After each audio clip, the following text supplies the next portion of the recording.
This week on What's Your Story, we feature Dr. Catherine Masitsa, a trained and board-registered veterinary surgeon. Dr. Catherine is a leader and innovator, founding president of the Kenya chapter of the Wedding Industry Network. She strongly believes in giving back and building up community. As a founding member of the Kenya Women Business Owners Association, she sits on the boards of many for-profit and non-profit organizations. Her focus has always been on female empowerment, advising many female-founded startups, guest lecturing at various universities, and speaking at conferences. Dr. Catherine is an award-winning entrepreneur in the media, marketing, and event industries. She founded Samantha's Bridal in 2003, overseeing its growth into the largest wedding media and lifestyle company in Kenya.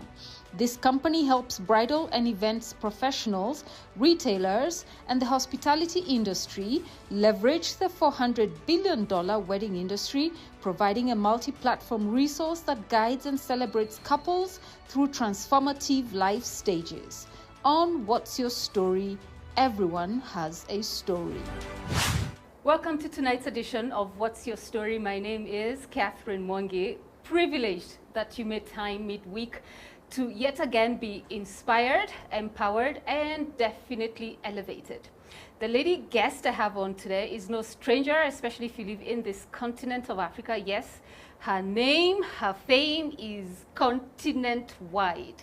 I could describe her as a polymath, but that would also still be putting her in a box.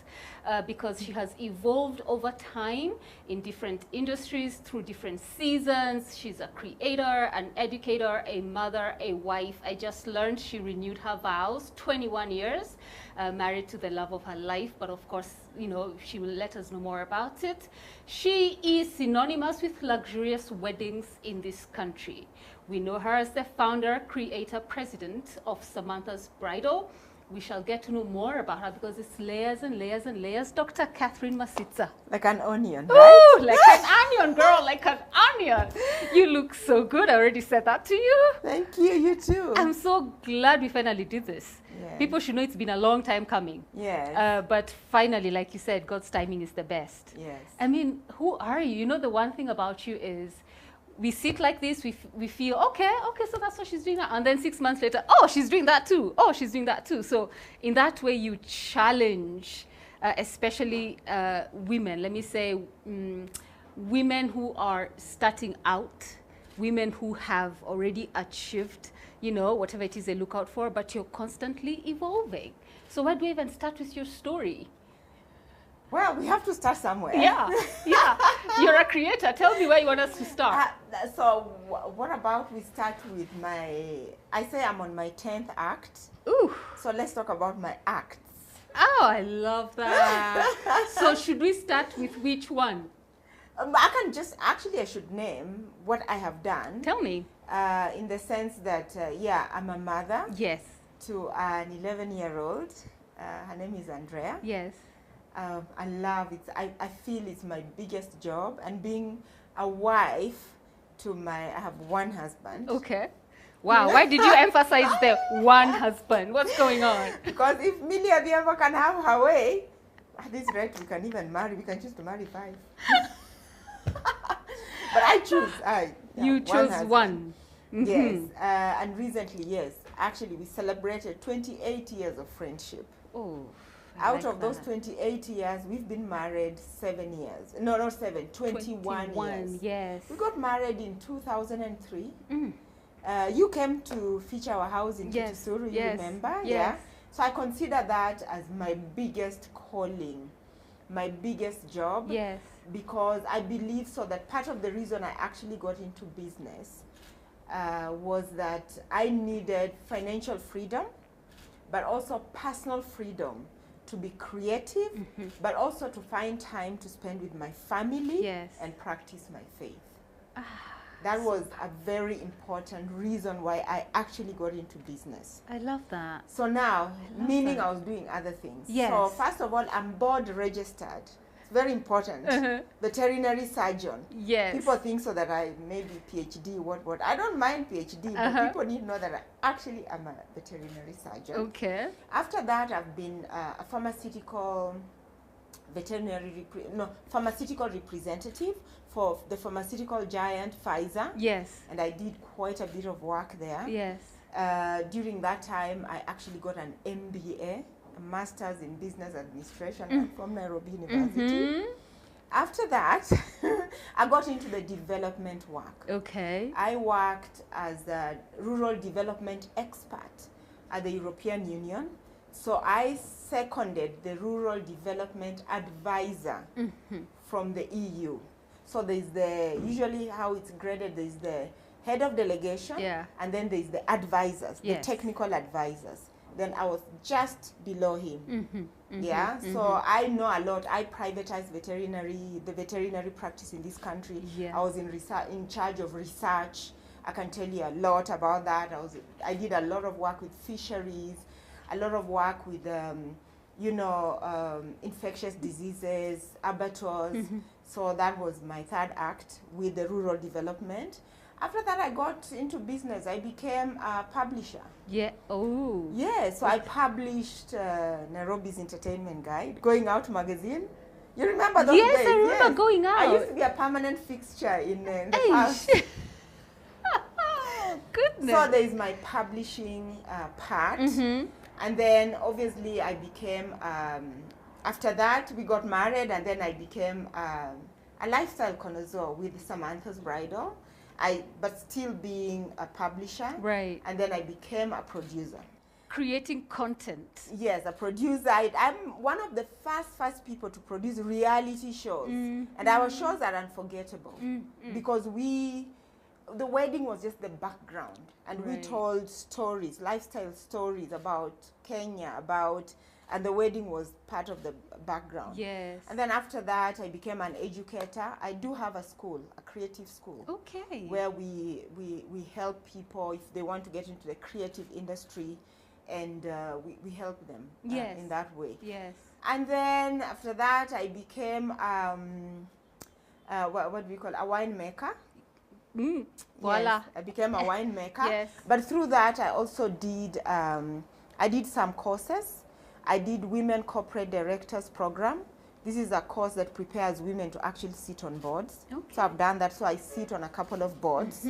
Especially my specialty is in strategy, but also mainly the creative space, but also medium-sized and small business. Okay. That is where I fit a lot. Yes.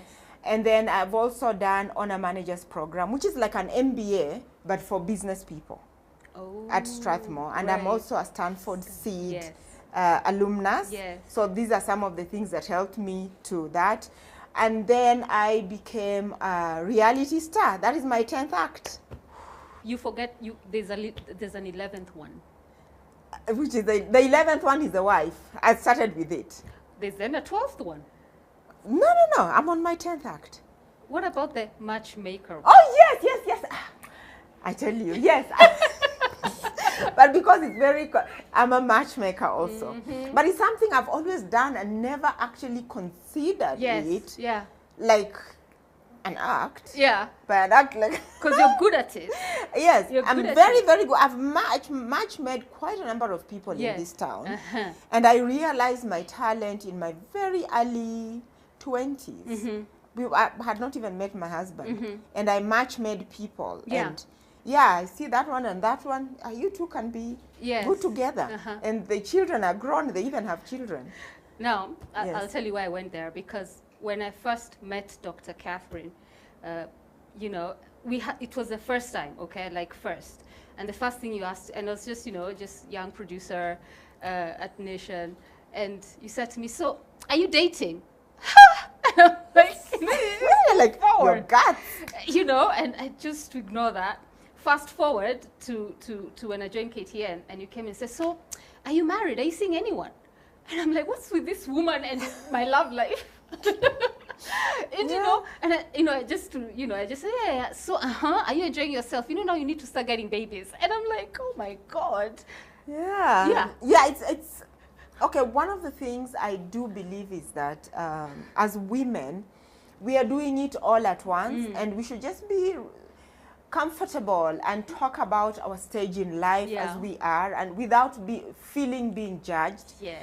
Because I tell you, there's lots of women who have fought and died for the freedoms that we enjoy. Freedom to choose what we want to be, what we want to do, and whatever our marital status is supposed to be. So because I embrace that, I usually ask. But the other thing is that I feel women, especially girls, nobody is telling them, as you're planning your career, actually, you need to be planning your life. And you need to make some hard decisions, some very, very tough and hard decisions. Like which ones? Like, do I ever want to have children, especially? Marriage these days now, you can get married, come out, in and out many times. It's just the way things are. I'm not creating it. Yeah. But when it comes to children, you really need to think about it. Yeah. Because at age 35, your fertility like really goes down. And a lot of women are busy pursuing career, business, life, just living. And by the time they decide they want to have children, usually it's very late. So I make it my point to talk about it to young women. And therefore, I'm always asking. But also, it's my business. Don't forget, I run the bridal company. I just may be your client for that matchmaking front. But, you know, let's see. So now that we're... It's amazing. It's like I'm telling you, my inbox is always full. Of people looking for love. It's the only thing people remember about. You must be excellent with it. So now that we're still on the subject of love and family, and, you know, we met as well as, you know, maybe just hone in on that act of you as wife and you as mom. I like what you said. You've been friends with your husband for 28 years, married for 21. And right there, something for me clicked. Like, it wouldn't be what it is today if the foundation was not friendship. Yes. It wouldn't be, because at the time, actually, we started out as friends. Oh. Hey, you're blushing. I remember, because my husband is seated, he's in the studio. He brought me. So we started, we were friends, okay? And I need to talk about how we met. Please, I would love to know how you met. Because some people are trying to twist my story. Oh, is that so? So as a very young, in my very early 20s, as I said, I worked for Pfizer, a pharmaceutical giant. Everybody knows who Pfizer are. And so I had gone to Eldoret, used to be my territory, and he was a professor in Moi University. He had come to launch the neurology and the psychiatry department. So I have to say, my husband has trained over 1,000 doctors in this country. Yeah, throughout his period at Moi University. And so I went there to market the pharmaceutical products to him. I knocked the door to his office.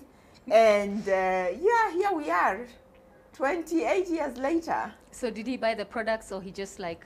So the thing is, he's a very intelligent guy. Very intelligent. So I realized he was not even listening to what I was saying. So stupid me, I came back to the office. I asked my boss.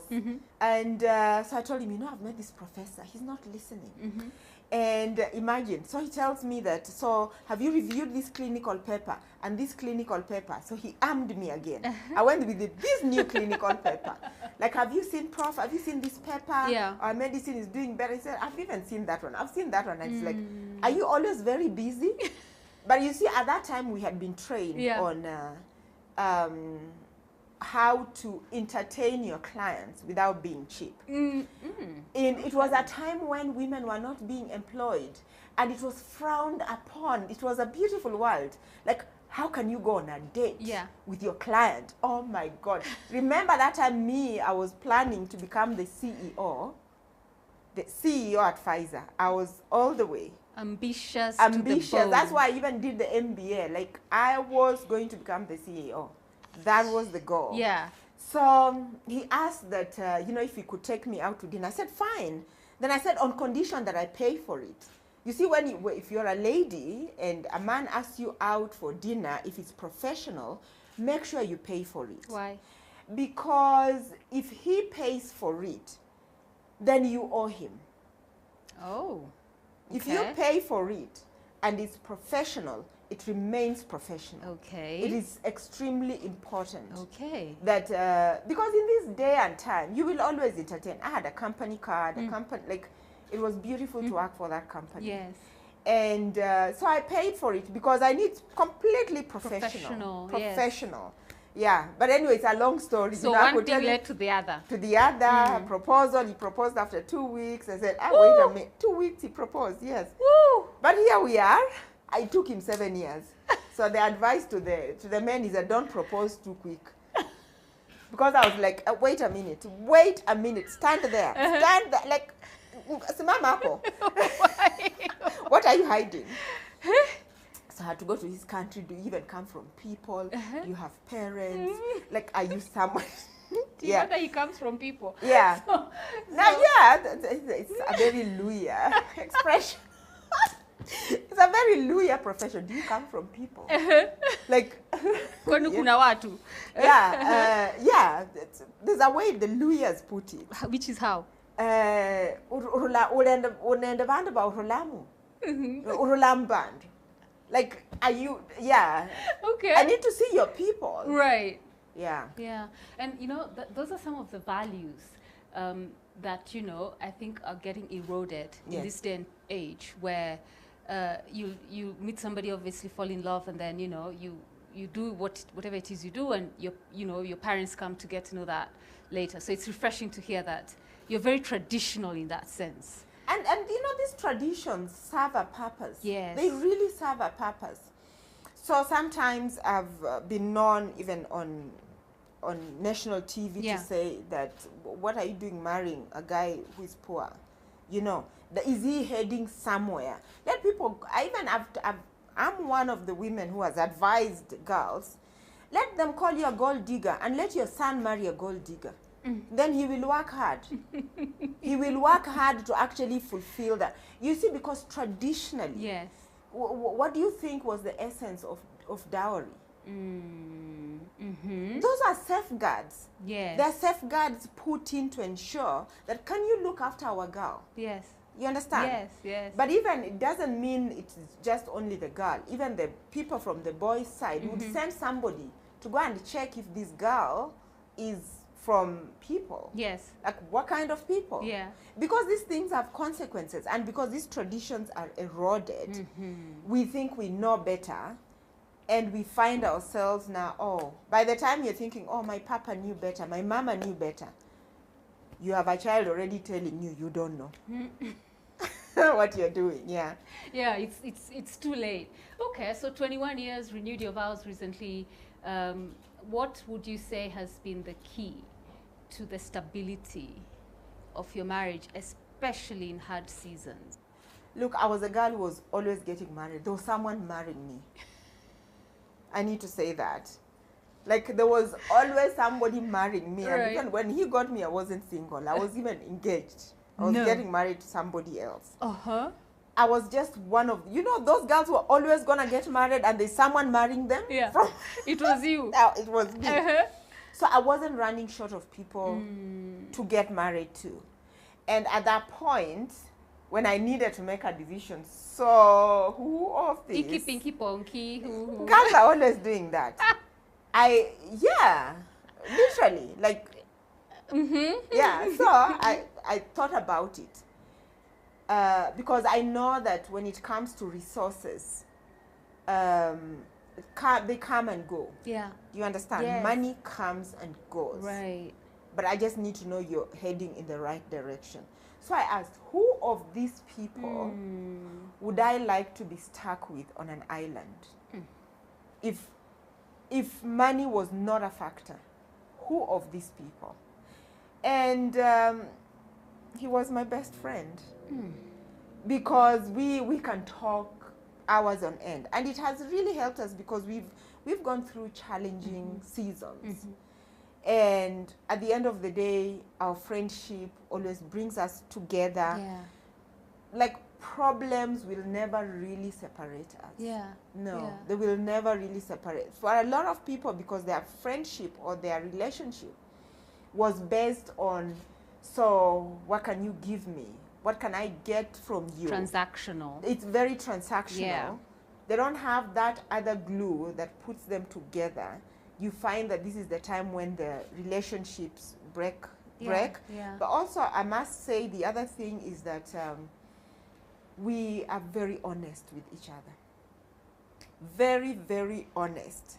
I will tell you something that may sound funny. Okay. But you know, when I said when I met him, I was engaged and dating somebody else. I would actually give him all my emails to write to that guy.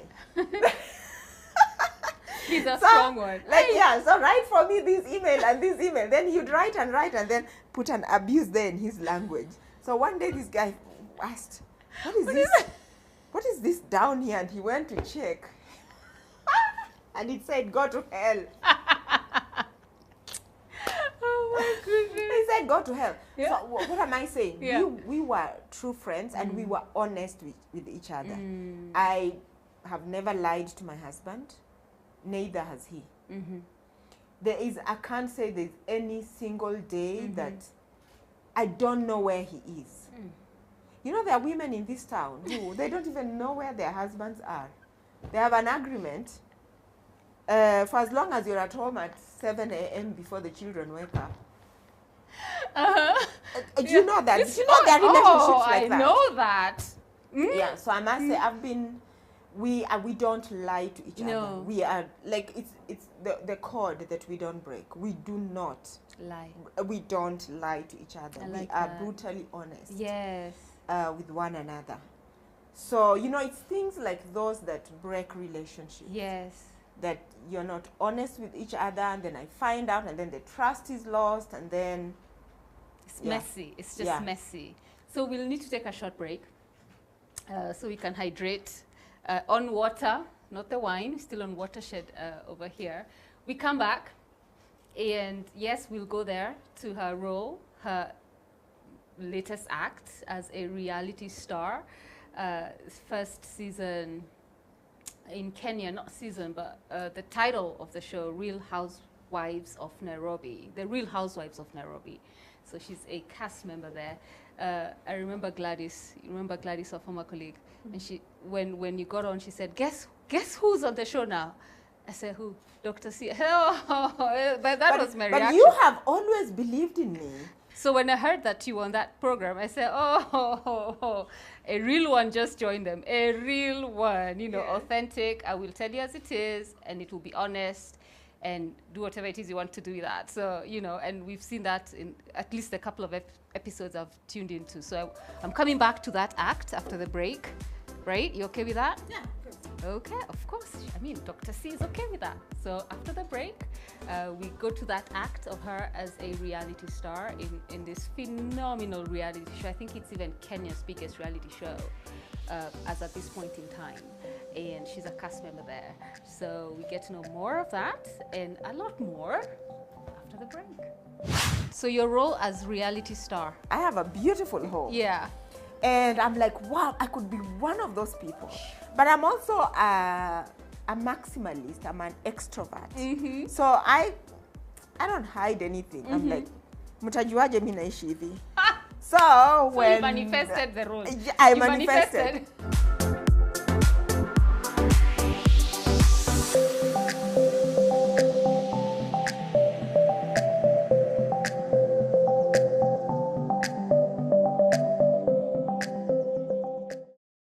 Welcome back to What's Your Story here on KTN Home. Thank you for the honor and the privilege of tuning in to listen to this incredible life journey of Dr. Catherine Masitsa.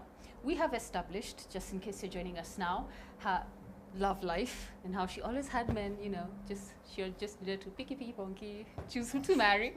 Lucky her.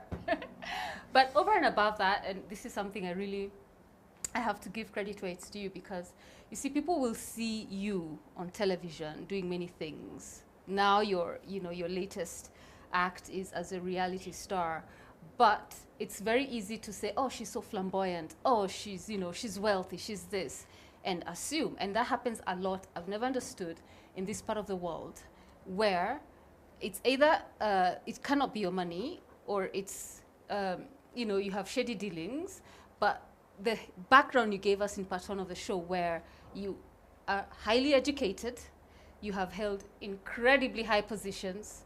You have transformed communities with, rural development work with the European Union et al. You have continuously pursued education. You have published a magazine. So we're not talking empty. There's no emptiness here. If anything, you've continuously poured into yourself. So by the time you say yes to, okay, you want me to be on that show? Oh, okay. It was just like, okay, like you didn't have to oh, let me sleep on it. Okay, maybe you did maybe for a day or two. But the thing is, you come from such a strong foundation academically, and you continuously want to expand and elevate, which is inspirational, because in this day and age, especially the young ones coming up now, it's, I need to do this for the gram. I need to buy a new dress. We're talking about that for the gram. I need you to touch on that. Like this whole, you're doing an image thing for people, but there's nothing to support you behind that. The vanity of it, I think that's what I'm looking for. Yeah. So I need you to speak to that before we go to your role as this star that we see every week. Gosh, I really hope I'll remember to mention everything. Okay. It's a very heavy question you've asked me. Yeah. That number one, I will need to qualify why I am on this show. Okay, yes. On your show, for me, okay, I just agreed immediately to be on the show. Yeah. And then I also want to talk about the flamboyant life. Yes.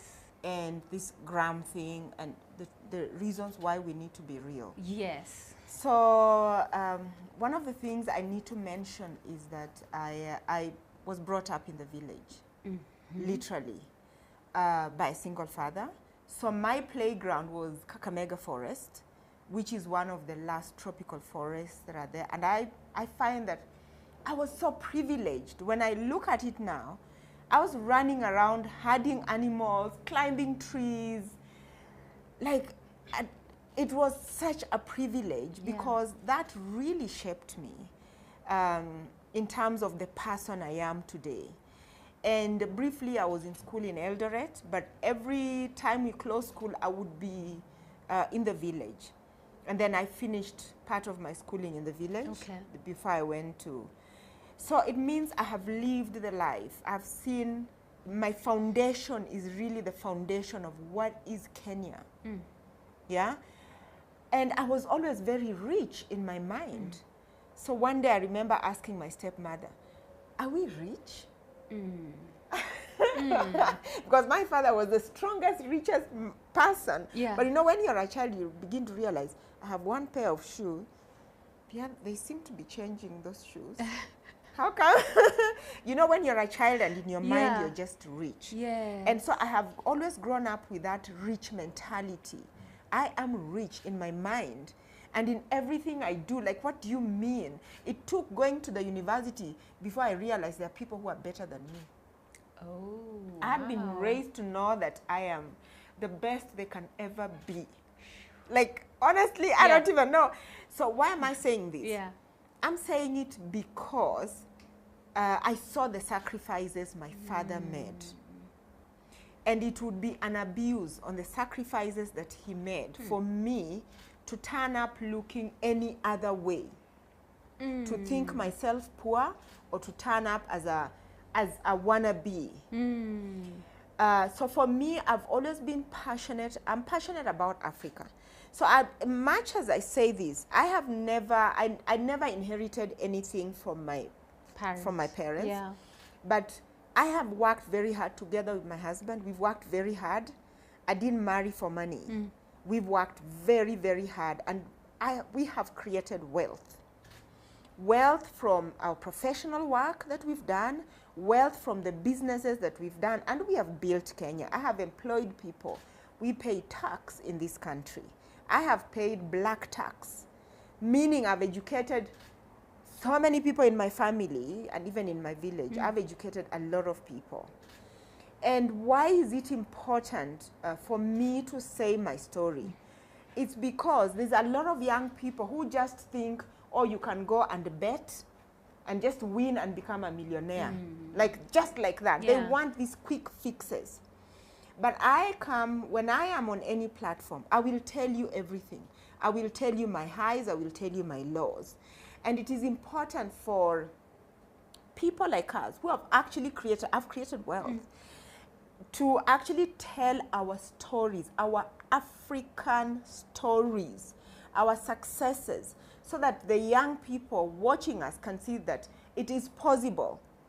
It is possible. I have never received nobody's bribe. I've never been in that office where I should receive a bribe. Yeah. And I have built. Yes. Kenyans have seen me for the last 20-something years building my business. When I'm being like, when I'm real low, yeah, I've talked about how I lost my Kitusuru house, the one you came. When everybody else, like I don't shy away from my laws, but I don't also shy away from celebrating the Kenyan dream, the African dream, because it's possible. So when you ask me to come here, of course I'm coming. Why? It's part of nation building. Honestly, this thing of people waking up and just thinking, we will go and pray for some miracles. It's not like I don't believe in miracles. There are times when hope is a strategy. And this is where miracles come in. Hope, just the hope that if I wake up, I manifest. These days, young people are, you're manifesting into the universe. Like, I even used to manifest. I used to say, success, is my birthright. I even had written it on the door. I manifested it. Success is my birthright. Oh, yeah? You pray, whichever way you're calling it. But, you know, we need to talk about hard work. So why did I just really accept? We must write our stories, African stories. Yeah? African stories. Yes. And our stories are so different. Yeah. There's so much we don't know. Yeah, people are getting successful. We don't know how they are making this money. And now everybody thinks if you need to get into politics, steal some money, and it just seems to be the only way. So this is really important. So that's the first part of the question. The other part is the flamboyant image, IG life. The flamboyant image and IG life is important in the sense that people want to be. It's the generation. Yes. It's the generation that we are seeing. Yeah. But you know what? As young people, I tell them that you can push a different narrative. So if you're watching The Real Housewives of Nairobi, one of the things I've been accused of is sometimes I'm not obeying the dress code. Sometimes I want to create a point. And specifically, I wore this dress for a reason. In one of the episodes, it was a white dress. I've got many white dresses in the wardrobe. I just chose not to wear. But secondly, I am wearing it today. I'm repeating it. Yes. So that people can see it's my dress. It's mine. But the other reason, I'm telling girls, be real. You don't have to buy a new dress for every party you're going to. Why? This is one of the things that is making young people get behind on the wealth trajectory. Yes. Yeah? There's a time value of money. Right now, maybe you're buying a dress for 5K, 3K. You're going to this party, bridal shower, wedding. You're on a bridal lineup. I don't know, you're going where, which gram, where. By the time the month is over, you've spent almost 50,000. Yes. In another 20 years, you will look back at the time value of that money, and that time, that dress, you've even thrown it. You cannot even wear it. Yeah. So I just want to set an example. Like, listen, I'm one of the fashionable women in this town. Oh, that's true. I think I am. No, you are. So, because actually in the world right now, it's a thing. Like the wives of presidents are, like just recently I saw the Finnish president, the wife was at this party, which is, the dress was designed by a Kenyan designer. She now lives in Kenya. The lady lives in Kenya. And she's a designer. She has a big franchise in Finland. Okay. She sells dresses. And the first lady was wearing her dress. And she has worn that dress like 6 times. And there are people who are just watching.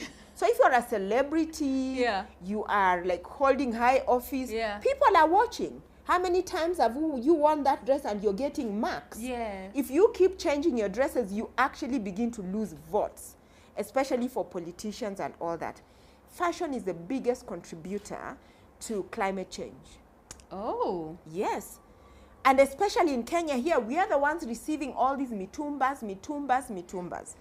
What do we mean that we cannot dress ourselves? we can dress ourselves. And we are getting all these mitumbas coming in here, and we don't even know where to throw these things right now. So I'm just saying girls need to get onto the wealth.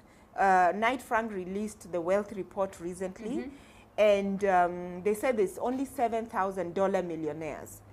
Dollar millionaires are people other than your primary residence. Yeah. Do you have $1 million in liquid assets? Liquid assets means money that you can access quickly, like in stocks and bonds, money in cash in the bank, you know, things like that. How many do we have? We only have 7,400. In Kenya. In Kenya. And even this year one, they actually expanded it to include people, your primary residence. Even though I believe your primary residence is not an asset because you're not, So the car you drive, your dresses are not assets. You just need to feel good in what you're wearing. Of course, people will judge you. They look at you and they judge you by the first appearance. Yes. But you can repeat. Yeah. That's what I'm trying to tell ladies. Yeah. You can repeat these things and you will still look good. Yeah. And people will actually admire you for that. So kill the vanity and just, you know, I like that. So your role as reality star. What do you want to know about that? So I'll tell you why I got on. On that show. For the same reason that, first of all, I love the franchise. I love the Real Houses franchise internationally. I love it. Because you see all these women living their lives, their homes, their big homes. Beautiful homes. I have a beautiful home. And I'm like, wow, I could be one of those people. But I'm also a maximalist. I'm an extrovert. So I don't hide anything. I'm like, mtajuaje mimi naishi hivi. So when you manifested the role. I manifested.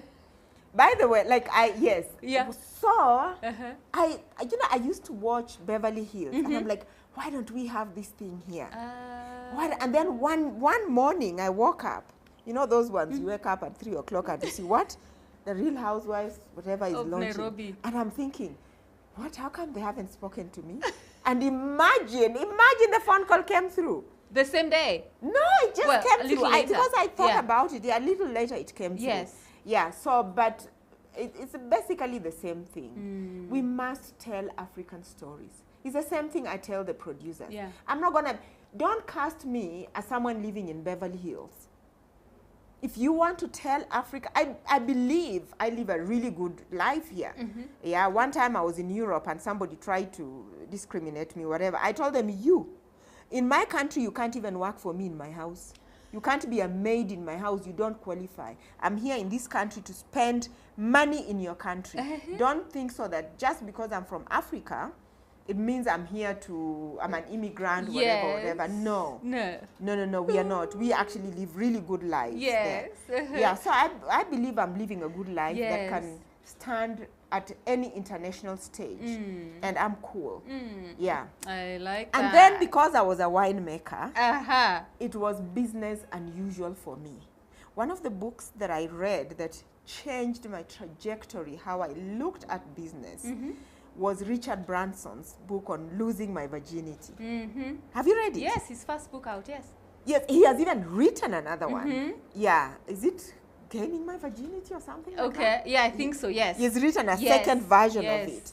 And I just loved the way it was business unusual for him. We don't have to do everything everybody has written in the book. So you launch a wine, you bring it in a nice bottle like this, then you buy some ads, you create some models who will look nice, hold the bottle like this. If much as that's part of the process, life has changed. People buy people. And even though I said I'm a maximalist and an extrovert, I'm very poor on social media. So I needed people to buy me. One of the things I say is that I'm a taste maker. I tell you how your weddings, how your parties are going to look like. In this town. I'll tell you how you're going to celebrate, what you're going to wear at those celebrations. I'm a taste maker. And I needed people to see. I'm not just saying I live the life. So that's why I felt part of the reasons I wanted to to get onto the show. Yes. But the other thing I also wanted to get onto the show is because, you know, I'm a woman of a certain age. I'm past 45 years old. And I feel a woman like me, I've just arrived. I'm sitting at the head of my table. Yes. So what do you people mean I need to disappear? Like, what do you mean? What do you mean? We are running corporations. We are the people running the real estate business. Women like me are walking into those showrooms, buying those cars brand new. Yes. We are the ones buying those houses. Yeah. We are the ones we are making decisions. Yeah. That are we are sitting in the C-suite. We are making decisions that are gonna impact humanity. Your lives for the next 20, 30 years. What do you mean we should disappear? Yeah. No, we are here. So I wanted to show the prime time woman. Who is me? There's more. Yes, we are going through biological changes. Yes. And why not? Yeah. But we are here. You cannot wish us away. No. And what am I here to tell the girls? Yeah. That your value is actually going up as you age. This is what I'm here to tell the girls, because if we follow the narrative that is being spinned out there, it's like we need to be telling our girls now, like, tone down. You know the way our mothers told us, tone down. Don't be too vibrant. Like, sit prim and proper. No, I am completely with Millie Odhiambo when she says, good girls don't get the corner office. Just do your thing. Just stand. You're not asking. Like, just be and do. Like, be. Completely express yourself fully. Yes, the way God intentioned for you to be. And that's what you will see on the show. That's what you're seeing on the show. If I am mad, I'm mad. I'm going to call you all the names I need to call you. But I'm going to stand on business.